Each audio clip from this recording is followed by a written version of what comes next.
저는 올해로 결혼 20년 차에 접어든 평범한 50대 아내입니다.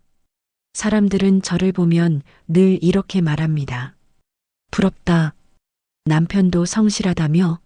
아이들도 잘 컸잖아. 겉으로 보이는 모습만 놓고 보면 틀린 말은 아닙니다. 저 역시 겉으로는 남부럽지 않은 삶을 사는 것처럼 보였으니까요. 하지만 제 속마음을 들여다본다면 이야기는 달라집니다. 20년이라는 세월 동안 저는 참 많은 것을 감내하며 살아왔습니다. 때로는 가족이라는 이름이 제게 든든한 울타리처럼 느껴졌지만 다른 한편으로는 벗어날 수 없는 무거운 짐처럼 다가오기도 했습니다. 결혼 초반에 저는 모든 게 서툴지만 열정적이었습니다. 시댁에 첫 발을 들여놓던 날 긴장된 마음으로 음식을 만들고 상을 차리면서 이제 나도 이 집안의 가족이구나 하고 다짐하던 기억이 아직도 생생합니다. 그때의 저는 시간이 지나면 서로가 더 가까워지고 서로를 의지하며 웃으며 살아갈 줄 알았습니다. 하지만 현실은 제 생각과 달랐습니다. 명절만 다가오면 제 마음은 불안과 긴장으로 가득 찼습니다. 다른 며느리들은 하나둘 부엌 일을 빠져나갔지만 저는 늘 부엌 한가운데 서서 전을 부치고 국을 끓이고 수십 개의 접시를 씻어야 했습니다. 시어머니는 종종 웃으며 말씀하셨습니다. 둘째 며느리가 손이 제일 빠르네. 우리 집은 내가 있어서 든든하다.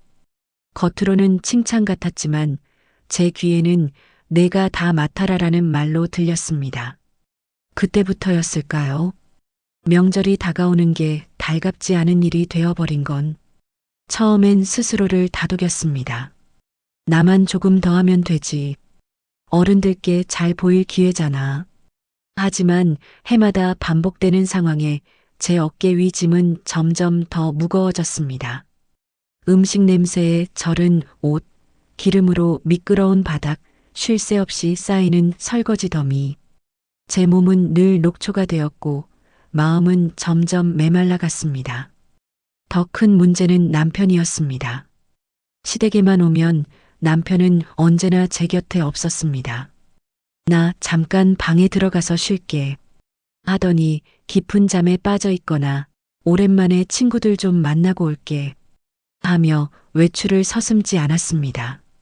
그 순간에도 저는 부엌에서 땀을 흘리며 허리를 굽히고 있었죠. 기름 냄새가 옷에 배어도 손끝에 작은 화상이 생겨도 그건 오로지 제 몫이었습니다. 남편은 웃으며 술잔을 기울이고 있었을 테니까요. 돌아온 남편은 힘들지? 라는 말 대신 괜히 예민하게 굴다가 몸만 축내지 말라는 말을 쉽게 내뱉곤 했습니다. 처음에는 이해하려 했습니다. 남편도 피곤하니까 한 번쯤은 쉴 수 있지. 친구들 만나러 나간다고 뭐라고 할 수도 없지. 제 자신을 다독이며 억지로 납득했습니다.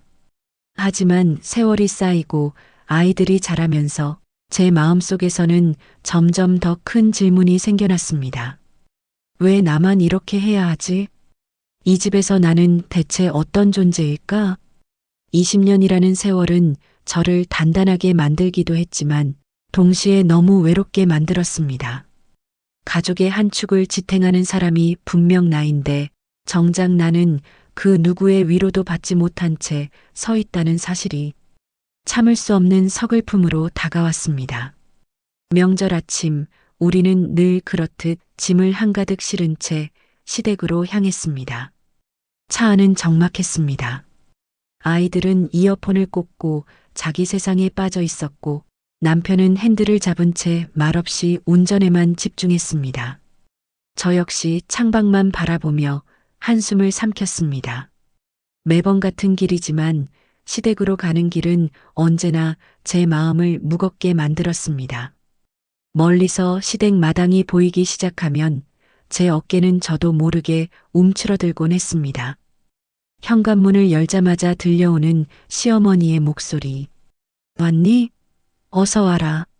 짐은 저기 놔두고 바로 부엌으로 들어와. 인사도 채 끝나기 전에 부엌으로 향해야 하는 건 이미 오래전부터 굳어진 순서였습니다. 거실 한쪽에는 시누이들이 앉아 웃으며 이야기를 나누고 있었습니다. 아이고, 둘째 왔구나. 고생 많네. 말은 인사였지만 그들의 손에는 과일 껍질조차 들려있지 않았습니다. 누군가는 TV 채널을 돌리고 누군가는 휴대폰에 시선을 고정한 채 키득거렸습니다. 저는 웃는 얼굴로 맞장구를 치며 부엌으로 향했습니다. 겉으로는 아무렇지 않은 척했지만 마음속에는 작은 불씨가 피어오르기 시작했습니다. 부엌에는 이미 몇 가지 음식 준비가 시작돼 있었습니다. 시어머니는 분주히 지시를 내리셨습니다. 잡채는 고기 먼저 볶아야지. 저는 부침가루 물 묽게 해서 준비해라. 그리고 설거지는 금세금세 치워야 한다. 저는 네, 어머니 하며 고개를 끄덕였지만 순간 옆을 돌아봤습니다. 큰 며느리인 올케 언니는 이미 방으로 들어가 버린 상태였습니다. 잔소리만 하시고 들어가 버렸네. 속으로 중얼거리며 결국 남은 일은 제 차지가 되었습니다. 남편은 어디에 있었을까요? 현관에 짐을 내려놓자마자 그는 방으로 들어가 버렸습니다. 피곤해서 좀 누워야겠다. 짧게 남긴 말 한마디가 전부였습니다. 아이들 역시 거실에 앉아 휴대폰만 보며 키득거렸습니다. 그 순간 문득 이런 생각이 스쳤습니다. 이 집에서 명절은 나 혼자 치르는 전쟁 같구나. 기름 냄새가 코끝을 찌르고 설거지 더미는 눈앞에 산처럼 쌓여갔습니다. 손은 바쁘게 움직였지만 마음은 점점 허무해졌습니다. 시누이는 거실에서 큰 소리로 웃으며 말했습니다. 올케, 뭐 도와줄까? 하지만 그 말은 진심이 아니었습니다. 그 말이 끝나자마자 그녀는 다시 TV에 시선을 고정했습니다. 저는 억지로 웃으며 대답했습니다. 괜찮아. 내가 할게. 그 순간 제 가슴 속에서는 울컥하는 감정이 치밀어 올랐습니다. 도와달라는 말조차 입 밖으로 꺼내기 어려웠습니다. 왜냐하면 누군가가 진심으로 도와줄 거라는 기대가 이미 사라진 지 오래였으니까요. 식탁 위에는 음식이 하나둘 늘어갔지만 제 마음은 점점 더 텅 비어갔습니다. 한숨은 깊어지고 몸은 무거워졌습니다. 그러나 아무도 제 눈치를 보지 않았습니다. 마치 제가 당연히 이 일을 맡아야 하는 사람인 것처럼. 그 순간 다시 한번 남편의 얼굴이 떠올랐습니다. 방 안에서 골아떨어져 있는 그의 모습, 혹은 친구들과 술잔을 기울이며 웃던 모습, 그 모든 장면이 제 머릿속을 스쳐 지나가자 제 안에서 뭔가가 조금씩 무너져 내리기 시작했습니다. 부엌은 이미 작은 전쟁터였습니다. 가스불 위에는 전을 부치느라 지글거리는 기름 냄새가 가득했고 옆에서는 끓는 탕 냄비가 보글보글 소리를 냈습니다. 싱크대에는 씻지 못한 접시와 그릇이 쌓여 산을 이루고 있었죠. 저는 양손에 장갑을 낀 채 부침개를 뒤집으며 속으로 중얼거렸습니다. 명절만 되면 왜 나는 이곳에 갇혀 있는 걸까? 등 뒤에서는 시어머니의 목소리가 들려왔습니다. 둘째야, 저기 냉장고에 있는 당면 좀 꺼내서 불려라. 고기는 양념장에 미리 재워놔야 한다. 네, 어머니. 대답은 늘 같았지만 제 목소리는 점점 힘을 잃어갔습니다. 거실에서는 여전히 웃음소리가 터져 나왔습니다. 시누이는 누워서 TV를 보며 간간히 이런 말을 던졌습니다. 옳게 힘들지? 그래도 내가 하니까 금방 끝나겠네. 그 말에 저는 씁쓸하게 웃으며 대답했습니다. 괜찮아. 금방 할게. 하지만 제 속마음은 달랐습니다. 괜찮지 않아. 하나도 괜찮지 않아. 큰 며느리인 올케 언니는 아예 아이를 핑계로 방 안에 들어가 버렸습니다. 애가 낮잠 자야 한다는 말이 면죄부가 되어 그 뒤로는 모습을 보이지 않았습니다. 저 혼자만 이곳에 남아 손끝이 화끈거릴 정도로 전을 부쳤습니다. 뜨거운 기름이 튀어 손목에 닿았을 때 순간적으로 앗 하고 소리를 질렀지만 거실에서는 아무도 신경 쓰지 않았습니다. 시어머니만 힐끗 돌아보고 조심해라 하셨을 뿐 다시 눈길을 돌리셨습니다. 허리는 점점 구부정해지고 땀은 목덜미를 타고 흘러내렸습니다. 하지만 그 누구도 제게 잠시 쉬어라는 말을 건네지 않았습니다. 오히려 신우이의 목소리가 들려왔습니다. 옳게, 저는 좀 두툼하게 붙여야 맛있어.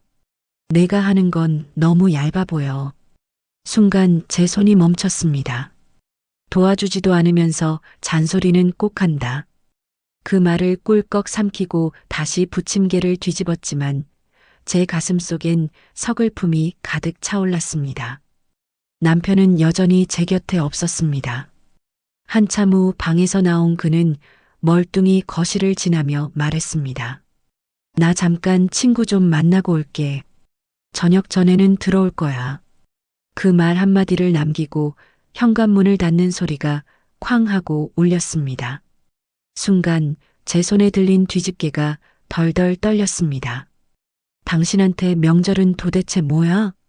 나랑 같이 오는 자리가 아니라 그냥 쉬러 오는 날인가? 심장이 두근거리고 눈물이 맺혔습니다. 하지만 울 수도 없었습니다. 울어버리면 또 예민하다는 말을 들을 게 뻔했으니까요. 부엌은 점점 더 뜨거워지고 제 마음은 점점 더 차갑게 식어갔습니다. 명절의 부엌은 그저 가족을 위한 준비의 공간이 아니라 저 혼자 감정을 사귀며 견뎌야 하는 전쟁터였습니다. 남편은 시댁에만 오면 늘 제 곁에 없었습니다. 처음 몇 해는 그러려니 했습니다. 피곤하니까 한두 시간쯤은 자도 되겠지. 오랜만에 고향 친구들 만나서 얘기 좀 하는 게 뭐 어때? 그렇게 스스로를 설득하며 넘어갔습니다. 하지만 해마다 반복되는 그 모습은 결국 저를 점점 더 외롭게 만들었습니다. 방 한쪽에는 남편이 누워 있었습니다. 시끄러운 부엌 소리와 TV 소리에도 아랑곳 없이 코까지 골며 깊은 잠에 빠져 있었습니다.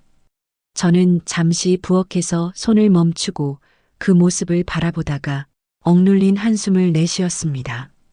나는 땀에 절어 이렇게 일하는데 당신은 이 모든 걸 나 몰라라 하고 잠만 자는구나. 가끔은 친구들과 만남이 더 중요했습니다. 나 금방 다녀올게. 애들 좀 보고 있어.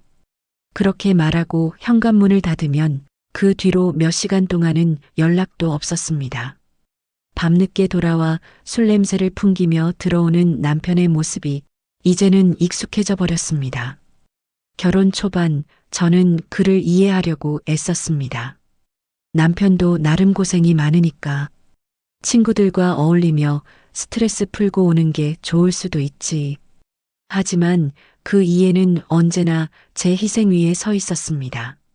남편이 쉬고 웃는 동안 저는 부엌에서 몸을 혹사하며 명절을 치러야 했으니까요. 어느 해에는 이런 일도 있었습니다. 시어머니가 갑자기 저를 불러 둘째야, 전이랑 탕은 다 됐니? 왜 이렇게 늦어? 하실 때 저는 눈물이 핑 돌았습니다. 그 순간 남편은 어디 있었을까요? 멀리서 들려오는 웃음소리, 그건 남편이 친구들과 술잔을 기울이며 흘리는 웃음이었습니다. 저 웃음소리 속에 나는 없구나. 내가 어떤 표정으로 부엌에 서 있는지는 관심도 없겠지. 그날 이후 남편을 바라보는 제 마음은 조금씩 굳어갔습니다. 사랑했던 마음도 의지하고 싶던 마음도 서서히 자리를 잃어갔습니다. 남편은 제게 남편이 아니라 그저 같은 집에 사는 낯선 사람이 되어가고 있었습니다. 지금도 마찬가지였습니다. 전 부치는 소리에 귀가 멍멍할 정도로 시끄러운 부엌 한가운데서 저는 홀로 기름과 땀에 절어 있었고 남편은 방 안에서 달콤한 잠에 빠져 있었습니다. 그 장면이 제게는 잔인하게 느껴졌습니다. 남편이 방에서 나와 고생 많다 한마디라도 건넸다면 아마 저는 다시 힘을 낼 수 있었을 겁니다. 하지만 남편의 무관심은 그 한마디조차 기대하지 못하게 만들었습니다. 시간은 그렇게 흘러 제 마음속의 불만과 외로움은 조금씩 쌓여만 갔습니다. 언젠가는 폭발할 거라는 걸 알면서도 저는 애써 눌러 참았습니다. 하지만 그 순간이 생각보다 훨씬 빨리 찾아오리라는 건 그때는 미처 알지 못했습니다. 명절 준비는 끝이 보이지 않았습니다. 쉴 새 없이 쌓여가는 접시, 기름 냄새로 가득 찬 부엌, 그리고 옆에서 흘러나오는 웃음소리와 TV 소리. 모든 게 제 신경을 곤두서게 했습니다. 손목은 화끈거리고 허리는 이미 뻐근했습니다. 잠깐 의자에 앉아 숨을 고르려 했지만 시어머니의 목소리가 다시 저를 불렀습니다. 둘째야, 아직 끝난 거 아니지? 손 좀 더 빨리 놀려라. 순간 제 안에서 꾹꾹 눌러왔던 감정이 조금씩 삐져나오기 시작했습니다. 저 혼자만 달궈진 부엌 안에서 내가 왜 이렇게까지 해야 하는지 이유를 알 수 없었습니다. 거실에서 신우이의 목소리가 들려왔습니다. 올케, 아직 안 끝났어? 우리 좀 배고픈데. 그 말은 농담처럼 흘렸지만 제 귀에는 비수처럼 꽂혔습니다.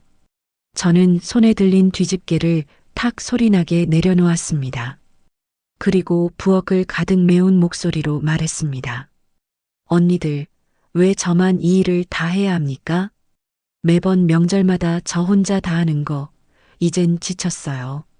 순간 거실이 조용해졌습니다. 신우이는 놀란 표정으로 저를 바라봤습니다. 아니, 갑자기 왜 그래? 그냥 웃으면서 넘어가면 되지. 그 말이 기름에 불을 붙였습니다. 웃으면서요? 언니는 늘 그러죠. 밥상 차려지면 와서 먹고 끝나면 그냥 나가버리고 설거지 하나, 전 하나 붙인 적 있습니까? 저는 20년 동안 늘 이 자리에서 혼자였어요. 제 목소리는 떨렸지만 그 안에 담긴 울분은 진심이었습니다. 그 순간 방에서 나온 남편이 제 말을 듣더니 어이없다는 듯 고개를 저었습니다. 야, 명절날 분위기 왜 이렇게 만들고 그래? 그냥 좀 참으면 되잖아. 그 한마디에 제 가슴이 철렁 내려앉았습니다. 지금 이 순간만큼은 남편이 제 편이 되어줄 거라 아주 작은 기대를 했던 모양입니다. 하지만 남편은 역시나 저를 외면했습니다. 당신은 늘 그래. 나는 이렇게 힘든데 당신은 그걸 알면서도 모른 척만 하지. 잠만 자고 친구들이나 만나러 나가고 이 집안에서 내가 어떻게 살아왔는지 단 한 번이라도 생각해 본 적 있어요? 제 목소리는 떨리고 눈가에는 눈물이 맺혔습니다. 하지만 더는 숨기고 싶지 않았습니다.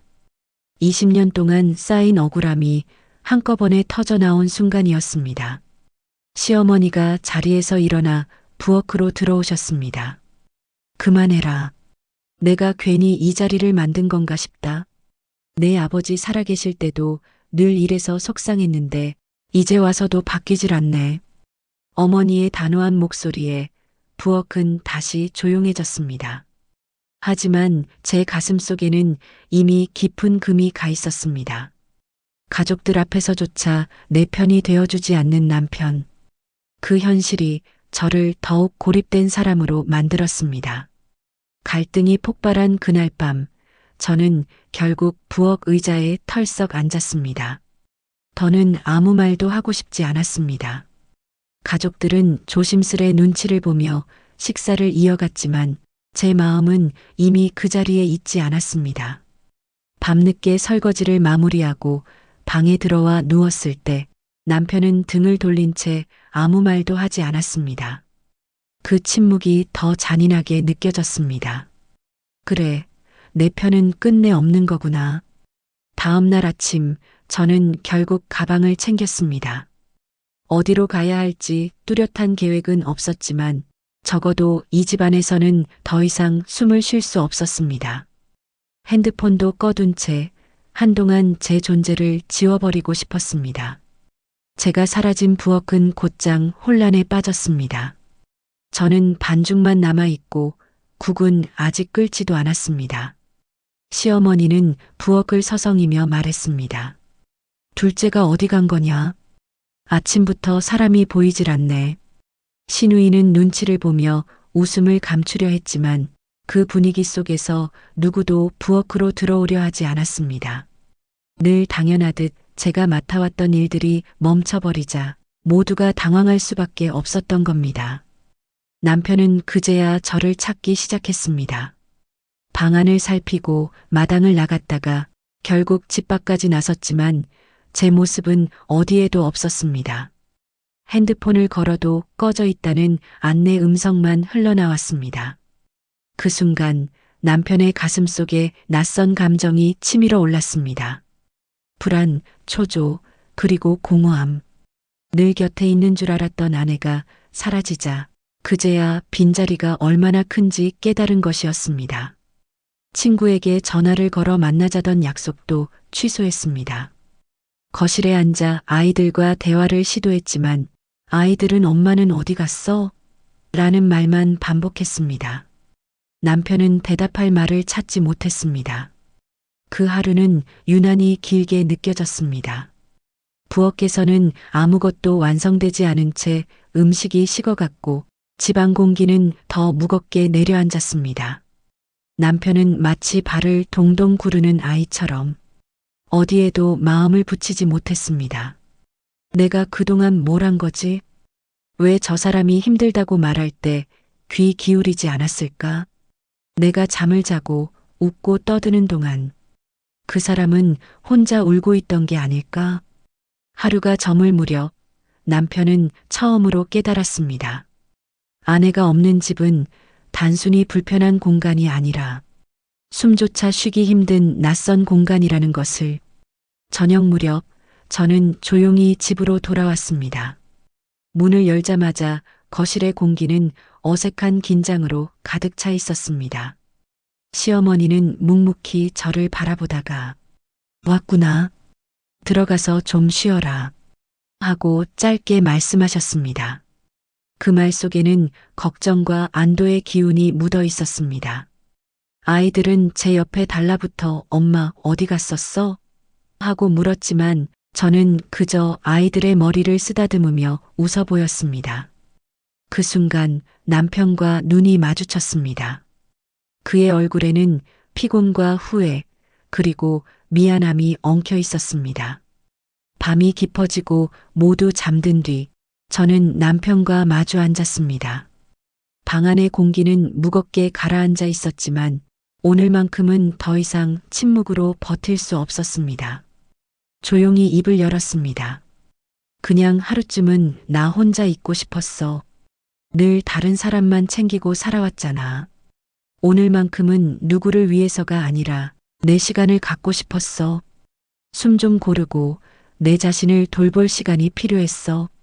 제 목소리는 떨렸지만 마음만은 솔직했습니다.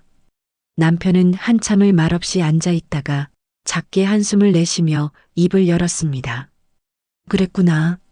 난 또 화가 나서 일부러 나간 줄 알았지. 생각해보니까 늘 당신한테만 짐을 지우고 나는 모른 척했던 것 같아. 저는 씁쓸한 웃음을 지으며 대답했습니다. 모른 척이 아니라 그냥 관심이 없었던 거겠지. 시댁만 오면 잠만 자거나 친구 만나러 나가고 나는 혼자 끙끙대고. 남편은 고개를 떨구며 낮게 중얼거렸습니다. 맞아. 그게 편하니까 그게 당연한 줄 알았어. 근데 당신 말 듣고 나니까 내가 너무 부끄럽다. 미안해. 그 말에 저는 가슴이 저릿해졌습니다. 미안하단 말이 이제 와서 무슨 소용이 있어? 중요한 건 앞으로야. 남편은 제 손을 조심스럽게 잡으며 말했습니다. 알아. 말로만 하지 않을게. 이제부터는 당신 혼자 두지 않을 거야. 나도 같이 할 거고 힘든 거 있으면 그냥 얘기해줘. 내가 들을게. 제 눈가가 붉어졌습니다. 당신이 정말 그렇게만 해준다면 나도 더는 혼자라는 생각은 안 들 거야. 그날 밤 우리는 오랜만에 깊은 대화를 나눴습니다. 서로의 상처와 오해를 하나하나 꺼내놓으며 처음으로 진짜 마음을 마주했습니다. 명절이 끝나고 집으로 돌아오는 길, 차 안의 분위기는 이전과는 조금 달랐습니다. 남편은 몇 번이고 운전대를 잡은 손을 풀었다, 조였다 하며 무언가 할 말을 찾는 듯 보였습니다. 저는 굳이 묻지 않았습니다. 대신 창밖으로 스쳐 지나가는 풍경을 바라보며 조용히 마음을 가라앉혔습니다. 며칠이 지난 어느 토요일 아침이었습니다. 늘 같았더라면 저는 혼자 장바구니를 들고 시장에 나섰을 겁니다. 그런데 그날은 남편이 먼저 말했습니다. 같이 장 보러 갈까? 뭐 필요한 거 있나 메모해줘. 순간 저는 잠시 얼어붙었습니다. 20년 동안 단 한 번도 듣지 못했던 말이었으니까요. 괜히 대답을 미루다 그래, 같이 가자 하고 짧게 말했지만 속으로는 작은 파도가 일렁였습니다. 시장에 도착해서도 남편은 전과 달랐습니다. 무심히 따라다니던 예전과는 달리 직접 물을 고르고 고깃값도 흥정하려 들었습니다. 서툴고 어색했지만 그 모습만으로도 제 마음은 조금씩 풀렸습니다. 집으로 돌아와 장을 정리할 때도 남편은 내가 씻을게 하며 채소를 다듬었습니다.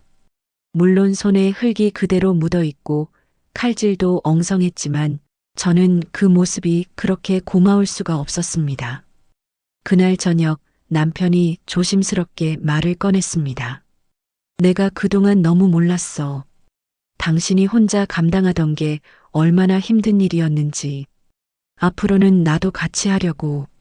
저는 잠시 그 말을 곱씹었습니다. 사람은 쉽게 바뀌지 않습니다. 하루아침에 모든 게 달라질 거라는 기대도 하지 않았습니다. 하지만 적어도 남편의 눈빛 속에서 예전에는 보지 못했던 진심을 느낄 수 있었습니다. 명절은 여전히 다가올 것이고 부엌은 여전히 분주할 겁니다. 그렇지만 이제 저는 혼자가 아닐지도 모릅니다. 누군가 옆에서 함께하려는 의지가 있다는 것, 그 사실만으로도 큰 위로가 되었습니다. 20년 동안 참아온 눈물은 어느새 작은 희망으로 바뀌어 있었습니다. 저는 속으로 다짐했습니다. 이제는 나도 내 목소리를 낼 거야. 억울함을 삼키며 살아가기보다는 서로의 마음을 솔직하게 나누며 살아가야지. 그리고 그 옆에서 남편도 또 다른 다짐을 했으리라 믿습니다. 앞으로는 아내를 혼자 두지 않겠다. 함께 나누고 함께 짊어지며 살아가겠다. 결국 가족이라는 건 누군가의 희생 위에 서는 게 아닙니다. 함께 짊어지고 함께 버텨내는 것. 그게 진짜 가족의 의미라는 걸 저는 이번 명절에서야 비로소 깨달았습니다. 오늘 사연 여러분 어떻게 들으셨나요? 20년이라는 세월 동안 묵묵히 감내해온 아내의 마음, 그리고 너무 늦게나마 자신의 잘못을 깨달은 남편의 이야기. 어쩌면 우리 주변 혹은 우리 가정 안에서도 흔히 볼 수 있는 모습일지도 모릅니다. 가족이라는 이름은 누군가의 희생 위에 세워지는 것이 아니라 서로의 마음을 나누고 함께 짊어질 때 비로소 단단해지는 게 아닐까요?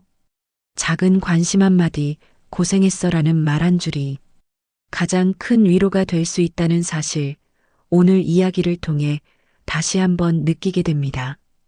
여러분은 어떠신가요? 혹시 지금 곁에 있는 가족에게 당연하게만 여겼던 고마움을 전하지 못하고 있지는 않으신가요? 오늘 이야기가 여러분 마음속에 작은 울림으로 남아 삶을 돌아보는 계기가 되었기를 바랍니다. 끝까지 함께 해주셔서 감사합니다. 이 사연이 마음에 와 닿으셨다면 구독과 좋아요로 응원 부탁드리겠습니다. 여러분의 관심이 더 많은 이야기를 전하는 힘이 됩니다.